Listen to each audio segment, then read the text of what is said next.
By Cornwall Council as the most significant investment in public transport in mid-Cornwall for 3 decades. The latest phase of a £50 million project to improve rail services is now underway. The Metro project will double the number of trains between Newquay and Parr and will mean direct trains between Falmouth and Newquay next year. Here's our Cornwall political reporter Seb Noble with all the details. Miss your train between Parr and Newquay and you'll have to wait a couple of hours for another. However, from later this year, it's all change. Work's underway on a project called the Mid-Cornwall Metro, investing £50 million to improve rail services. The purpose of this project is to increase the number of services on the Newquay branch, and in doing so we are bringing back a platform at Newquay. We have to install a loop, what we call the loop. Basically it's going to be a portion of double track that goes more.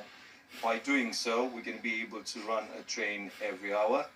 Construction on the next phase of the scheme starts this week.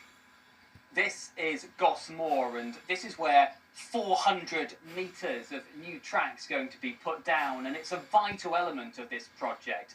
This is where trains will be able to pass one another going to and from Newquay, and that's why these extra services can be put on. Hundreds of metres of tracks also being replaced near St Blazy, and repairs done to this viaduct at Ponce Mill. It's so the railway can cope with the extra services that will be running. When complete, it'll mean a train every hour between Newquay and Parr, and would open up the possibility of year-round direct services between Newquay and London. Business leaders here hope it'll make a big difference.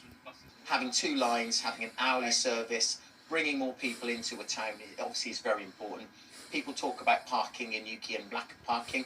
You know, that this is an alternative option of how you can get into Newquay.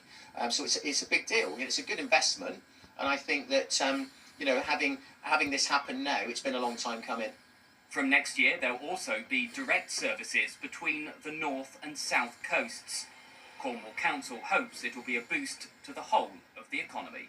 The improved connectivity will link, our big economic drivers in Newquay and Falmouth, linking through Clay Country, helping residents access better employment opportunities in both towns, connecting up with places like our universities.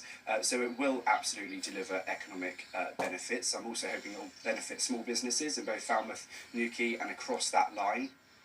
Work on the project means there'll be no trains between here and Parr for the next month, with replacement buses running instead. Rail bosses are apologising for the inconvenience that'll cause, but insist it'll all be worth it at the end of the line. Seb Noble, BBC Spotlight, Newquay. Council tax in Plymouth is